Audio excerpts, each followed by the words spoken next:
Hello everyone, welcome to my Dragonbane solo campaign, Chapter 2, Session 1. Hope you all enjoyed Chapter 1. I did, that was kind of fun. I can't believe it kind of turned into kind of a semi-complete story. Yeah. Anyway, I had a good time with it. So, Chapter 2, I do have maybe a little tiny bit of old business. I forgot as well when I leveled up there at the end of our last session. Not only do you get, of course, level up your skills that you've rolled demons and dragons on, but you also get to choose 5 skills of your choice and try to level those up as well. I did do that off camera here for us. I did succeed in raising my awareness by 1 to an 11. I did not succeed on raising my bluff up. Even though I had a 5, I rolled a 2. So anyway, didn't do that. I did raise healing to 6. I tried to raise spot hidden, but did not succeed. And I did raise sneaking up 1. So fairly successful. Of course, I also said I was going to go shopping. I did that as well. Anyway, I just bought some. I did replace my shield. That's probably the most important thing, the shield that the spider destroyed. I just bought some general items: rope, grappling hook, oil lamp, small tent, things that, may or may not come into play just as we're traveling along. Chapter 2 takes us out of the city, and we're going to be kind of in the countryside for the vast majority of time going forward here. So let's see. Thinking of that, let me go ahead and pull out Chapter 2. Of course, I did write a little bit about it as I did Chapter 1. I did think I read this part, but I'll reread it again. As you may remember, our larger story at this point in time, at least for the short term, appears to try to find this witch in Bent Oak Swamp and, try to get her to read our fortune on a full moon, as it's supposed to lead us to vast treasure. I think also Isaac probably has, he's heading north anyway, so I think that's perfect. That's where he's heading anyway. Not only that, she is a witch. She's kind of scared of magic, but what if she's summoning demons out there in the middle of the swamp? We already kind of got his impression about kind of keeping an eye on things, even though it's technically none of his business. Traveling merchants from Derby on the Downs have told Nick Figwin that the grocer there often delivers goods to the witch of Bent Oak Swamp. The grocer should be able to mark her hut on a map. To reach the village, you will need to head out of your way down to the Whispering Grasslands and west of the village. The Whispering Grasslands are so named for the sound the wind makes as it moves through the tall grass. It is a land of old ruins and even older barrows. The place has been settled only to grow wild again many times through the ages. Chapter 2, Whispers in the Grass. Threat. A ghostly apparition appears before you, a figure from your past you barely recognize. The spirit demands absolution for past deeds, real or imagined. Its ghastly visage points to an unknown place hidden in the tall grass before you. Find a way to give the spirit its final peace it so hungrily craves. The path down to the grasslands, this is waypoint 1. The path down to the grasslands, or the lowlands from Highcarn, are steep and treacherous. 3 guard posts built into the cliff walls guard the winding path down. Long abandoned, they are slowly falling apart. Their current occupants demand a toll to pass. Halfway down, a wooden cart lies overturned, hanging over the cliffside, a sign of a recent accident. Okay, that should give me some meat to chew on over here. Let's see, where did we leave off? I guess Isaac has left the town of Highcarn. It's fairly early in the morning. He'd kind of like to return to that point where normal travels for him is to try to take an afternoon siesta and not travel under the heat of the sun. Of course, as a nocturnal being, it's harmful and damaging to him, so he tries to camp when the sun's up high in the sky and travel early in the morning, later in the evening when the sun is not so oppressive. But So that's his goal. He approaches his mount, Pork Chop. She looks a little nervous, upset. She kind of whines deeper in her throat as he approaches. You know, he slept in an inn the night before, which, you know, they've kind of been constant companions for a while. So, and she was hurt really bad, you know, the day before. She looks like she's healed up since then, but he can kind of tell just from looking at her that she's kind of nervous, upset how things have gone. He remembers the words from his former master. Let's see, I did make a thing for her, so I'm trying to expand his backstory a little bit. Sir Nurash the Scorned, an orc knight who he served as a squire under, you know, for many years before he became a knight himself. You know, Sir Nurash, well, typically he taught most of his lessons by the back of his hand or the flat of his sword, but once in a while he would impart words of wisdom. Sir Isaac remembers that Nurash told him, "Do not ever let your direwolf become caged or cruel. Even though they are bred for independence, much like we are, they're still pack animals at heart. To cage them would squelch their independence and is an abomination." A lot of things were an abomination to Sir Nurash. Don't let them become cruel, because if they become cruel, they will turn on you when you least expect it. That would be an abomination. Anyway, Sir Isaac remembers that, so he comforts Pork Chop, plays with her a little while, feeds her a bit, until that wine is gone and she looks happy with a smile on her face and more comfortable. Anyway, he's done with High Karn. He's going to head down to the grasslands. He rides east out of High Karn, north around the city. And sure enough, the path down to the grasslands are before him. It's a kind of a treacherous cliffside path down there. It's, you know, just barely over enough for one cliff, or for one cart to pass. Were there two carts to meet going opposite directions, one would have to pull over the wall of the cliff in order to have one pass by them. It's quiet and pretty still here this morning, I think.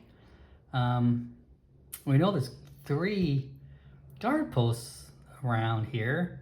And from what his experience was in the city, they were indeed in disrepair, and the city is kind of preparing to repair these guard posts and maybe station them again, but they've been long abandoned.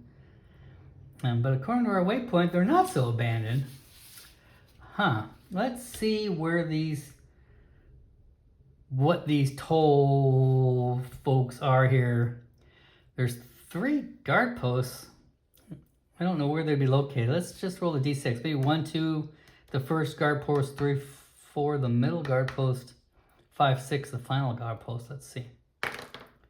Okay, so they're going to be maybe at the final guard post on the way down. So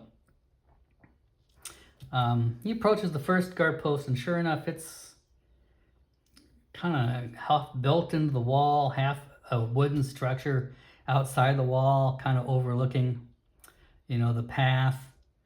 It does indeed look like it's kind of falling down. He doesn't know, maybe it's worth going in there and checking things out and seeing if there's anything in there.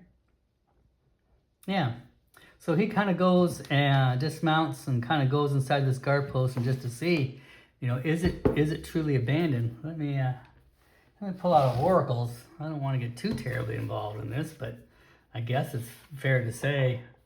Let's see what's in this thing. How should I phrase something like this with the abandoned outpost? Well, it's an abandoned outpost, which I do have an area table for. Maybe I'll just roll a sub-table or two. Let's see if I can find anything interesting. Let's see. Where's my D4?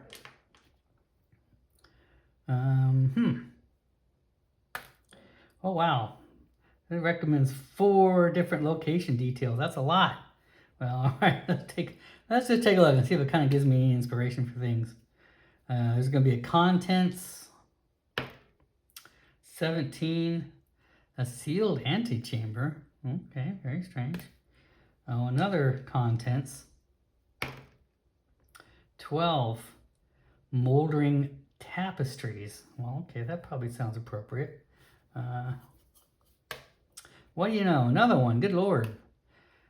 Well, I already rolled moldering tapestries. Let's try something else. 3, a breached doorway. Well, that seems to also make sense. Finally, 4. Oh, what do you know? There would be a danger, right? Okay. 17, a scalding stream. Huh. Scalding stream. You know, sometimes it's, I don't really have any complaints about the solo rules. I like them. They're really good. But they are kind of geared towards, you know, Deep Fall Breach in a lot of ways. You know, a lot of the dangers are meant for underground dungeons and fiery locations. You'll see lots of stuff like this. Hitting down acid pools and lava paths and all sorts of crazy things. Flowing magmas. It's really kind of geared a lot towards underground. So I have to be a little flexible with my oracle sometimes, especially for these outdoor, which we're going to be largely outdoors, I would expect, going forward for a long period of time. So I'm going to have to learn how to interpret these oracles in sort of different sort of ways. Okay, so, well, this guard post, like I said, it's kind of a wooden structure. It's somewhat falling apart. But it was once an fully intact guard post. So, you know, it may still be intact enough it's hard for them to go. There's some doors here, and it does appear to be sort of semi-sealed up. I think I'm going to look around and search and see if there's another way in. The doors, oh, let's keep it easy. Let's test the doors. Are they locked? Yes, no. Are these doors into this thing locked? Hold on here. Where's my yes no table? My fortune chart. Okay.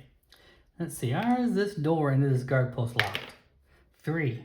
No, it's not. So, is it approaches these big, huge double doors in front of this guard post? He puts his elbow to it, and it slowly creaks open and opens up the guard post. And he kind of walks inside. It appears to become a forefront of this guard post. This may be the place where merchants' carts may have checked in, that sort of thing. You know, it's got an old rotten table that's kind of falling apart. You know, some old rotten chairs that look like they're just kind of barely held together.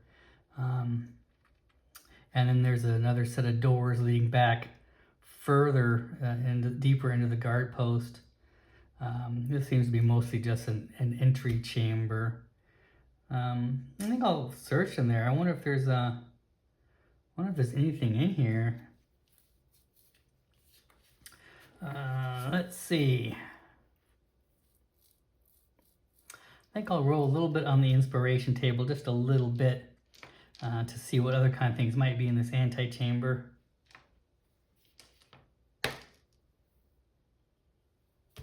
I'm going to use, I think, maybe attributes for this. 6. Damaged. Well, that kind of makes sense. We already know this room's pretty damaged in there. So he walks in. Let's see if there's anything else in there. There's some cabinets on the walls. Maybe I'll do a brief... No, I don't think I want to scavenge in here. I think Isaac just kind of takes a quick look around. There's not really anything here. It looks like there's any note. I think he's going to go through the doors in the back and see if there's anything back in there. Are the doors leading deeper into this guard post locked? Oh, geez. That's an extreme yes, right?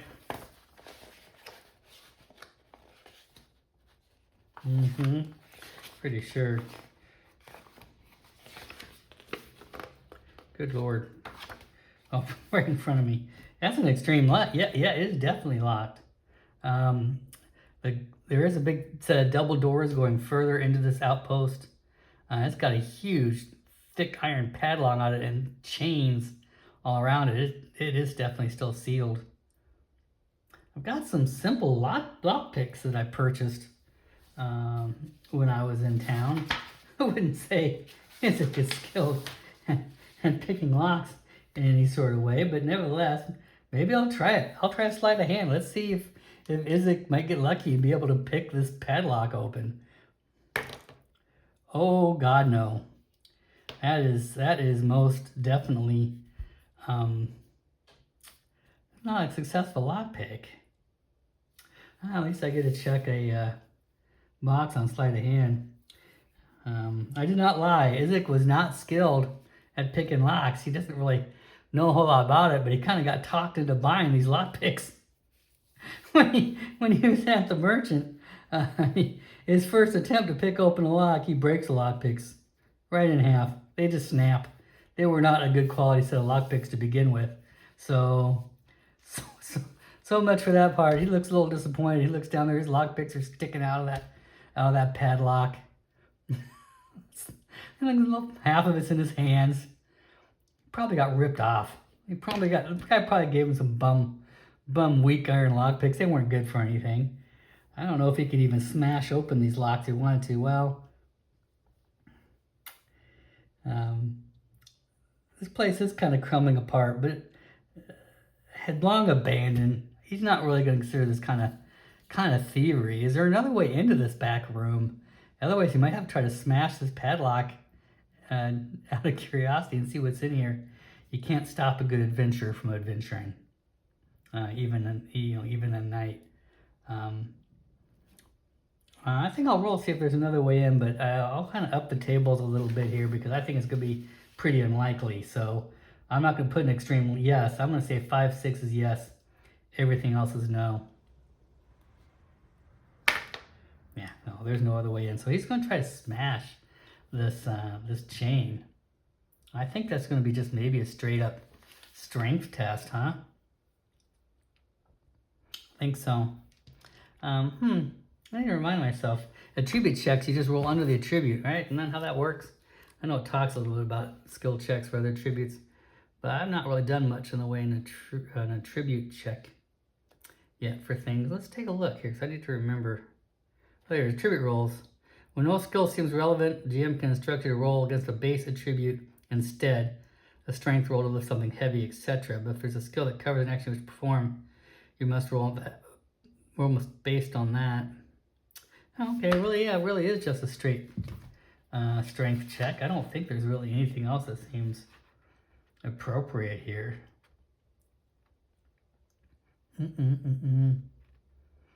Nope.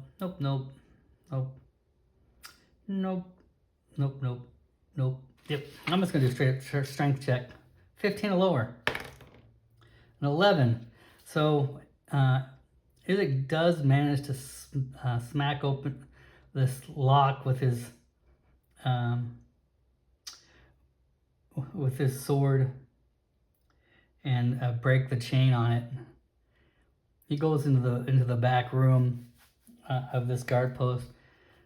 This is more like a barracks area. You can tell there's a couple rotten beds in the corner.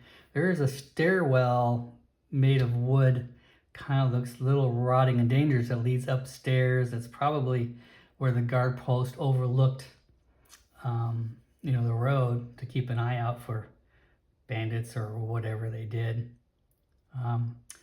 There is about a couple inches of water in the bottom of this place. He sees the back of the where it's built in. At this point, the back wall is actually stone, from where this outpost was built out of, the back part of it. There's water trickling down the wall of this guard post and kind of, covered the floor a bit. It does filter out somewhere. It's not very deep.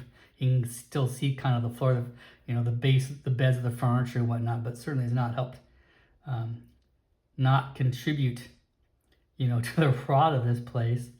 I wonder if there's anything else in this room. And I think because this thing was locked, he wouldn't mind scavenging in here, just seeing if he can find anything. There are some cabinets on the walls. You know, like I said, there are all some rotting beds. This was an old chests behind the beds. I wonder if there's anything in here. I think he will do a scavenging roll in here, just to see if he can find anything. Boy, I flip through this book all the time. Oh, I'm never at the page I want to be at whenever I'm looking around. Scavenging.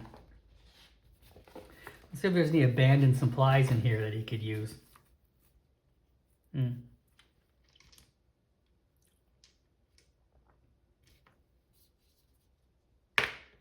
6 interesting items. No kidding. Okay, so Isaac enters and starts kind of walking through this water's uncomfortable to walk in. It's extremely warm. So he doesn't know why it would be warm running off the wall. If it's some sort of rainfall from above or if it's something coming out of the wall out here. He opens some of these chests in there. They're all kind of rotten out. In one of the chests, he does find an item of interest. 4. Oh, is it a D6? Oh, no, it's a D4. 4. A written message. Okay. Inside one of the chests, there's another chest. Inside that chest is a message. I'm just going to kind of write this down here. Keep a note of it. We'll determine what that written message says later.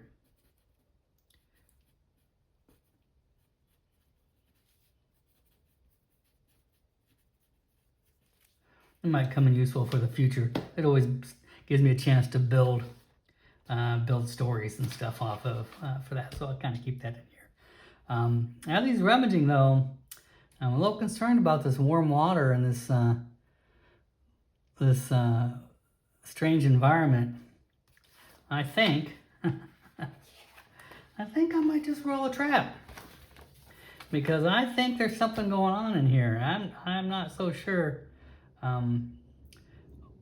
You know, why this thing's filled with water. It looks pretty dangerous, especially with riding around out here. I know kind of what kind of trap I'm thinking of here, right? I think as he's rummaging around and he bumps into the walls around here, that water that starts pouring out of the wall starts pouring more rapidly out of the wall to the point where it's starting to rise and it gets a little bit hot. I don't really know if I want to necessarily roll on the tramps table. I kind of know. I think that scalding water kind of really gave us an idea out here of what's going on. I think he's going to try to... He would kind of like to explore upstairs. It's not like this room is filling up rapidly, but the water's starting to pour more dramatically out of the wall, and it's uncomfortably hot at this point in time. And he's going to want to get the heck out of here, I think, as fast as he can. But to go up the stairs, or do we want to go outside of this thing, completely just abandon this thing? I think curiosity might get the better of him. I think he's going to try to hightail it up these rotten stairs. But these rotten stairs are in bad shape. I think I'm going to make an acrobatics check. See if I can make it up these stairs without falling or having the stairs break. I did. Okay, so he does indeed, even in his chain armor, is able to kind of make it up these stairs without incident to the room above. He doesn't exactly want to get trapped up here though, but the front door is open. Water's going to be pouring out of here now. I don't think it's, even though it's slightly declined, I don't think there's going to be a flooded chamber for reals. But it is a little more dangerous. He climbs up to the second story, and it is just as he suspected, more of an outpost, you know, a spot to overlook the road. He can see out into the grasslands. It's a pretty good view from up here. The grasslands are pretty aptly named. I mean, it is grasslands as far as he can see. It does look like he can kind of see a road, where the road goes out here. He can't see through the twists and turns where the other two car posts are. he can't see that far down the trail. But it's a beautiful expanse. Way past the grasslands, he thinks he sees a river flowing back there. It's a beautiful view. It's early in the morning. He can see very far. He kind of looks to the west. He can't see any villages and or any rural structures. I mean, it looks just like just empty grasslands. It seems like the grass is very, very tall. Like, I mean, these are more like reeds. It's not just like a short grass. These are like, you know, very, very tall grasses are just blowing in the wind out there. All right, I don't think there's going to be anything in here. Is there anything up here in interest? I'm going to say probably likely to be a no. I'm once again say maybe 5 or 6 for there to be anything interesting here. No, nothing. He heads back down. Yeah, that water is flowing out of the wall rapidly now. He's kind of concerned. What if this whole thing breaks down? He hightails it out of here. I'm going to have him make another acrobatics check as he climbs down the stairs. Oh, Lord, no. He does fail that a little bit. So he stumbles down the stairs. I think I'm going to have him take a D4 damage. Oh, well, it'll kind of be absorbed by his arm. Okay, I'll try a D6. 5. I'm going to say it is absorbed by his damage, by his armor, but he falls down, lands on the ground quite heavily, and he can definitely hear the water, like running out of the wall. You know, flowing out of this guard area and out the front doors. He hightails it out of here and gets back on his mount. And sure enough, water is kind of flowing now down the ravine from the wall. You know, that's going to need some repairs. Not his business, though. He heads on down the road to the second outpost. And I think it said there was an abandoned cart here, right? Yeah, about halfway down around the second outpost. He doesn't need to see the second outpost. And sure enough, there's a recently abandoned cart out here. Once again, it's quiet, still. Nothing seems to be going out here. You know, no traffic up and down this place, but that's not unusual. I think, you know, they told him there's not a whole lot of traffic, you know, down here. Just occasionally merchants from the areas in the grasslands and maybe further on rare moments.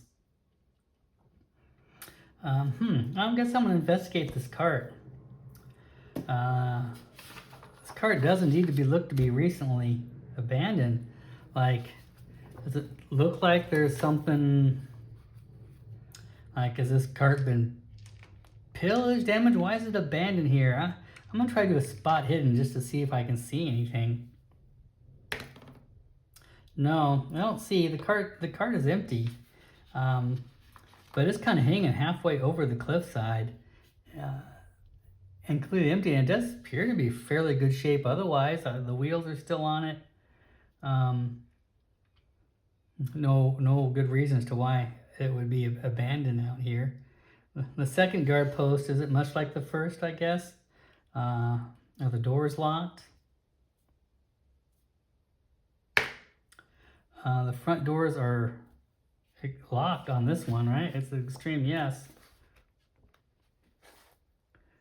No, it's an extreme no. So the doors, in fact, on the second outpost are hanging open off their hinges. He peeks inside, and it's almost exactly a mirror of the outpost before it. There's a small antechamber, moldering tapestries on the wall, just a desk with some chairs. Nothing, once again, that looks too terribly interesting, but he'll go inside. This place looks a little different. This place looks like it's kind of been ransacked. The chairs have been kind of broken. The table's been tipped over. The cabinets are laying open. This is a little different than the third one. The third one looked almost untouched. But this antechamber looks like it's been tossed. There are doors in the back. I'm going to say if the front door has been broken open, most likely they still have the second ones. Are the second doors locked?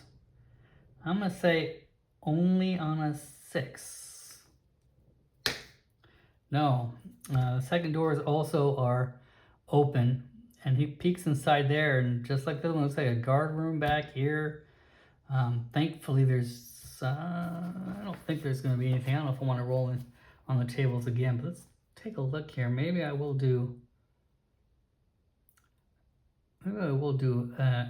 action and tribute roll here, just out of curiosity. Let's see if anything sparks my brain here. 3, craft, 4 or 8, decaying. Oh, okay. Well, there is a decaying workstation in here. You can tell this is maybe where the guard posts, and this was maybe more of a central processing area where they also maintain their goods around here, and maybe did some basic maintenance on their armor and weapons here, and just whatever tools they needed to maintain this guard post. But the craft station is decaying. Maybe I'll search and see if I can find anything in here too, because that's kind of, that's kind of interesting. But this place here too looks like it's trashed. I think if I get a treasure card roll, well, let's roll it and see what happens. So I'm going to say it's kind of unlikely, but I don't really have good odds here for this, how I work at it. We'll see what happens. Oh, that's even better. Extreme danger. Oh, man. Okay, now we're talking. Oh. All right. So as it kind of enters this back room and kind of scouts around, just to see what you can find. Oh my, should I make this slightly tricky and dangerous? Let's take a look here.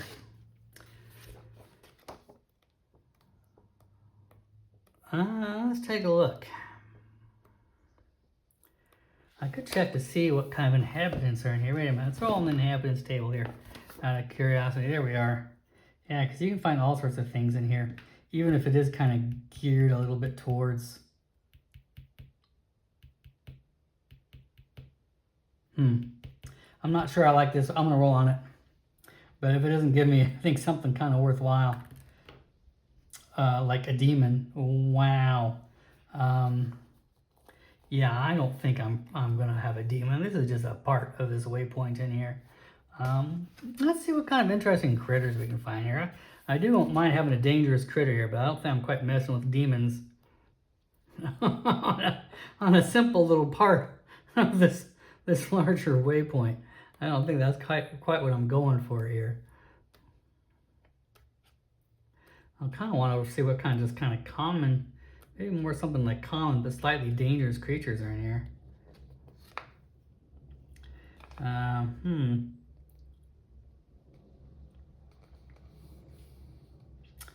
Well, vampiric bats seem like a more common sort of thing. Yeah, this is probably going to be a little crazy.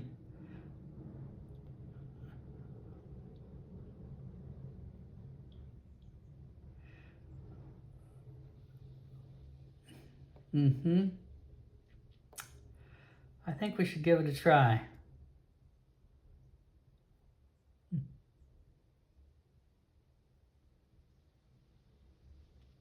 I like it.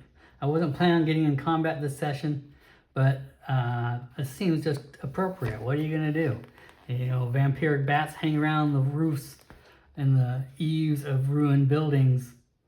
And as I'm scavenging in here, making a lot of racket and a lot of noise, Isaac never even thought to look up. I think I'm going to fight a swarm of vampiric bats. Yeah. Bats come screeching. He hears them now. Too late. Does he look up and see the eaves of this thing is filled with a swarm of vampiric bats. I think I'm going to downgrade the bats a little bit. Well, no, I think I could probably do a ferocity too. I just wasn't planning on being a big combat here on this particular section of the waypoint, but well, it just seems like that's the way it's going to roll. So, yeah, let's fight some vampiric bats. As Isaac looks up, a swarm of bats descend upon him. These are no normal bats. They're actually quite huge and slightly salivating, with long, Pointy teeth. Thanks. Looks dangerous. Roll for this. Roll for initiative. 2 for me. 2 for these bats.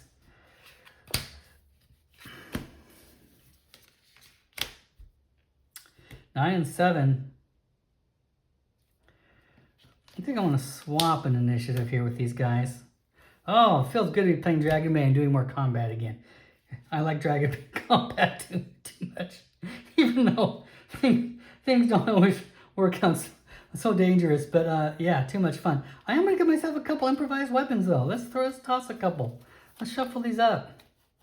You know, I'm going to try to give myself a bit of an edge. Improvised weapons can kind of sometimes help, depending on circumstances. Good old pork chops outside. He didn't come in here, of course. A patch of dirt and a viper. Okay. Okay. All right. Well, that's a little bit odd. Okay. As these bats descend upon him, I need to read on improvised weapons just real quick. I know, I'm sorry. But I think it's an action to pick up an improvised weapon and another action to use it. Can you pick it up and use it the same turn? I always kind of forget how they like to I think it's an action to pick it up. Even to bend down and pick up a patch of dirt, I think takes an action. Let's see.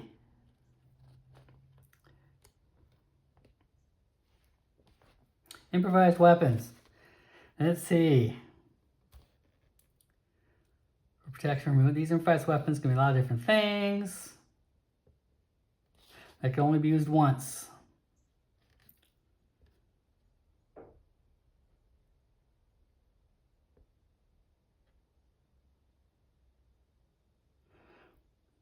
I don't really think it really says anything like that. I think they're just not specifically. I know there is an action chart here to pick up an item, but I don't think I throw dirt. I think scrambling with dirt and throwing it as a single action makes perfect sense. I'm not going to pick up a handful of dirt and hold it. It's going to go straight out. I'm going to throw some dirt into the eyes of these bats. They suffer a d6 damage and get a bane on all actions the rest of this combat. Little dirt hits every single one of these bats. Little grain just in the eye of every single one of these bats. I think that's the way it works. 4 points of damage these bats suffer. A bane on all actions the rest of the combat. It can be dodged. I think these bats are going to try to dodge this. Well, that makes perfect sense to me. Why would they not dodge this? Okay, I'm going to say they dodge this because that's kind of a severe... Plus, they're swarming around anyway. I think it makes sense that it would be a little difficult to hit them with a patch of dirt. Not exactly going to be that easy. Yeah. How do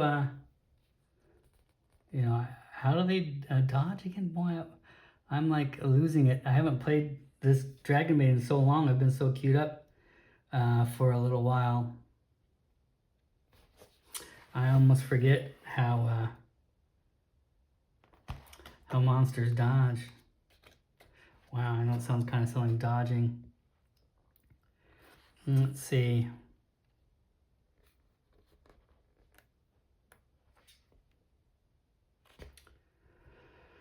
All monsters can dodge.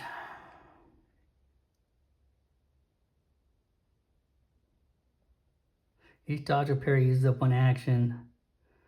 Roll against the default skill level 15 for all dodges. That's right. Wow, things you forget.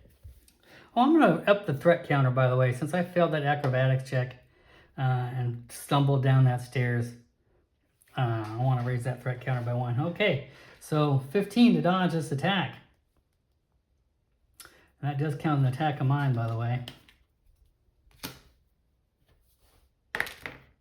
They do successfully dodge the patch of dirt that I just threw in their eyeballs. Okay, they get to go. They always hit. D6. 5. Mass attack. Bats split up and attack all characters in 10 meters. Each victim, which is just me, suffers a D8 slashing damage, and they heal the same amount of hit points by drinking their victim's blood. Alright, they automatically do a D8 damage to me. Where's my D8? 8. Oh god, jeez. Alright, so I take 3 points of damage. What a roll. Okay. Alright. So they do that, but they were at full health, so they don't exactly gain any health back. They were fine. Alright, now I can attack again. I don't think I want to try to roll a bushcraft roll to pick up a snake and throw it at the enemy. If the bushcraft roll fails, the snake bites you instead. I think we'll just let that viper hang around in there a little bit. I'm going to swing with my broadsword. I miss. Ugh, okay. That was not exactly a triumphant first round, I'll tell you that much right there. Bats dodged my attack and did maximum damage to me. From that attack, that's always a great way to start. Okay. Wow.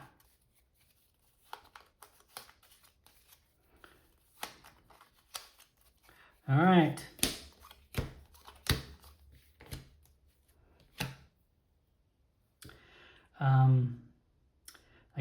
I guess I'm not gonna do any swapping on this particular round. Bats go first.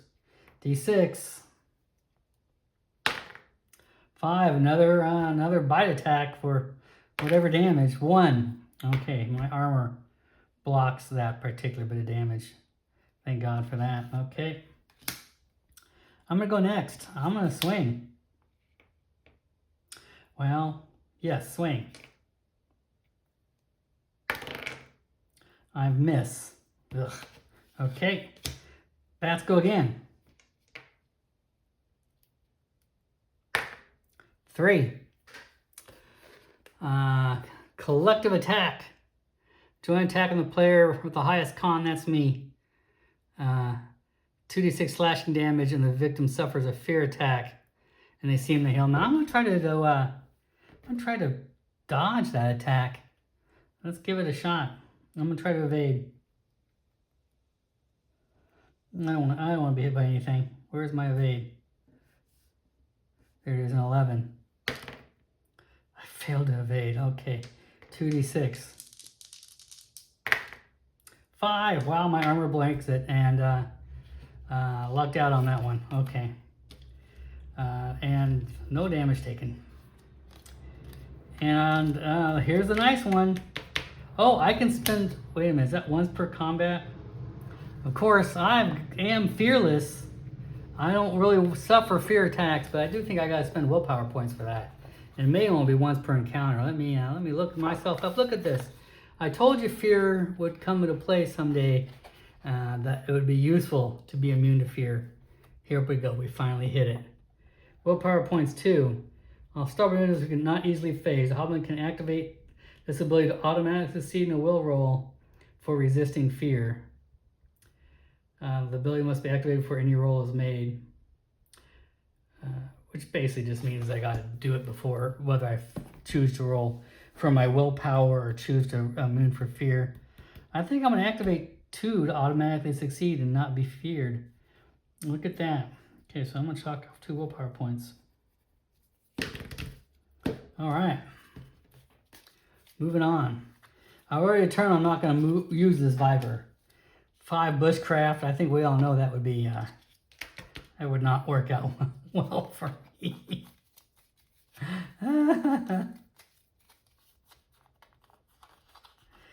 I love the improvised weapons. I think they're pretty fun.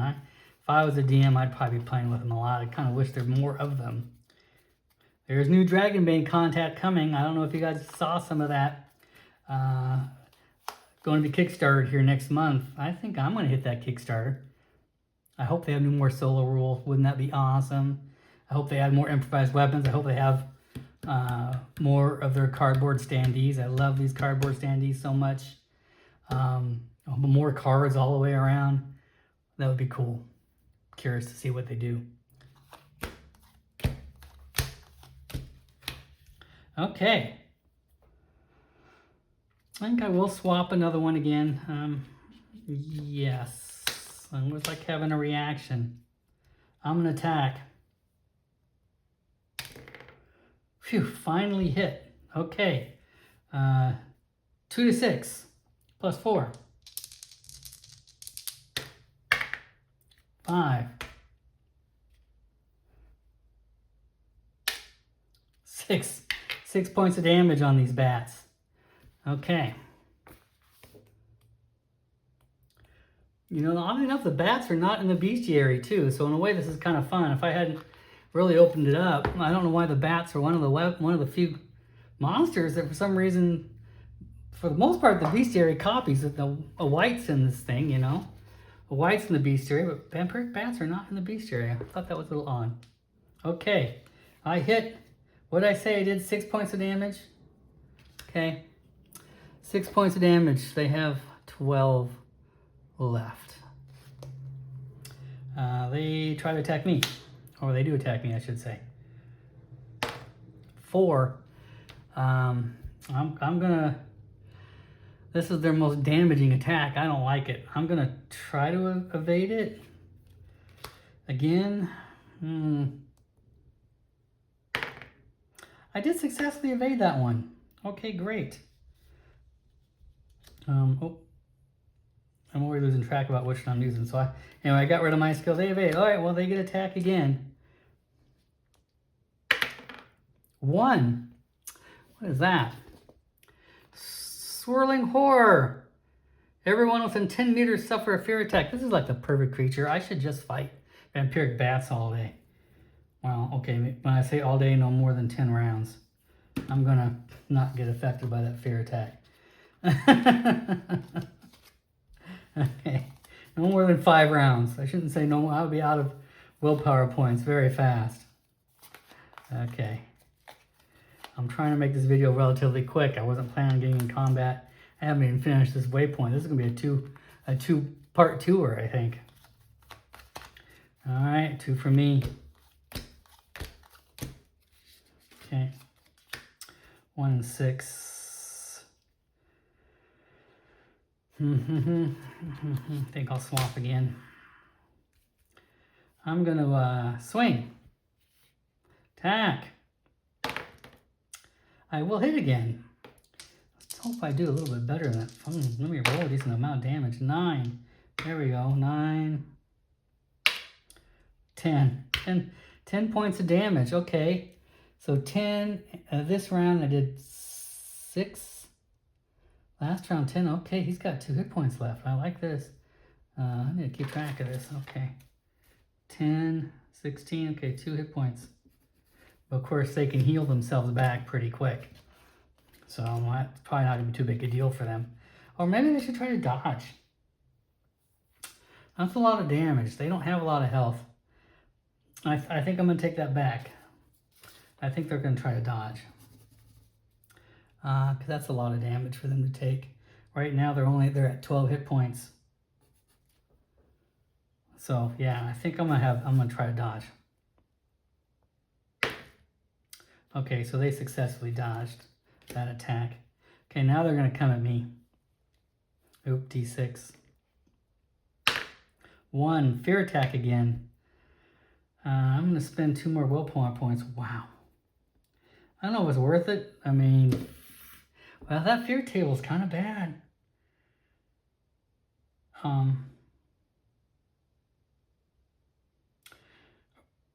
Yeah, I'm going to spend the willpower points, and then I'm just going to attack. Take the hit, and then I will swing. Because they can't dodge me this time if I hit. All right, I hit. 3 points of damage. Ugh, dice do not love me today. 6 points of damage. Okay, so now they're at 6 health. All right. I think we're getting pretty quick at this combat, considering I haven't played Dragonbane in a little while, and I had to kind of refresh my memory on a few things. I think we're doing okay. I think we're rolling along about as fast as one can humanly expect. Okay. Oh, what? 1 and 2? Well, I guess I'm not swapping any initiative cards with them this round. They attack. 2, another fear attack. 2, 4, 6, 7, 8. Wow. Okay, I'm dodging that fear attack. Or at least I'm letting it hit, but I'm not going to be affected by it. They get attack again. Sheesh. Another fear attack. Well, okay. That's it. I'm out of willpower. Wow, that sure did go by fast. Alright, but that's okay. I got 2 attacks of myself coming in. I hope. They got 6 hit points left. Let's hope I can take them out this round. I'm kind of dependent on it. First attack. 9. I do hit. 4. Oh, Lord. 5. 1 hit point left on these bats. Alright, let's try to hit my second round. 12. That's what I need exactly. And I got 13 swords. I hit. Alright, well, he's only got 1 hit point left. So the bats are defeated. Yay! Victory is mine. Isaac's shocked. He was not expecting to run into vampire bats in here. They just came out of nowhere. No wonder this back room was still locked. Obviously, someone a little smarter than him probably heard the bats in the eaves of this place and just said, you know what, it ain't worth it to see him what's back in the back of this room. Wow. Well, even though that encounter was the result of a scavenge roll, unexpected danger, I think I'm gonna do it. I think I'm gonna just, this is more of a scavenge for loot. I think rather than the room, you know, maybe some bats have taken things up in the evening. I'm gonna give myself another scavenge roll because I think I deserve to at least try to find a treasure card out of that. Spent all my willpower. 7, 1 treasure card. Okay, I did find a treasure card. That's great. It's not what I was expecting to have happen in here, but I think that turned out just fine. Wow. And I think after combat I get to, do I get to restore a willpower point after combat? I forget how that works. Or do I have to take an actual round rest to restore a D6? I think I have to take a round rest maybe. I haven't actually used any willpower yet, so I'm pretty happy. Silver coins. How many silver coins? 3d6 plus 10? Oh, geez. Okay. Sure enough, he finds a pouch. 11 plus 10, 21 silver. Oh, okay, I'll take it. I spent all my money pretty quickly. Surprising how fast it goes. Okay, 21 silver coins out of that. Let's quickly take a look and see about restoring willpower points. I'm pretty sure I just have to take a rest. But a round rest to restore a D6. I don't think otherwise. Yeah, the only way to really do it is to rest up.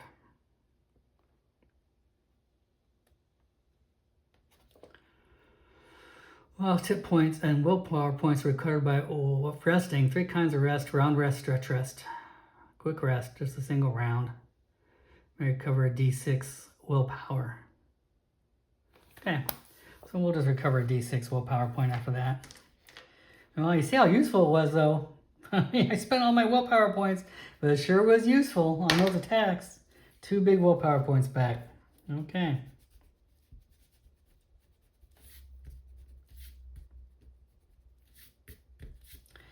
I don't think this place, even though it's in better shape than the place down before, the stairs look still pretty rotted out and probably covered in bat guano.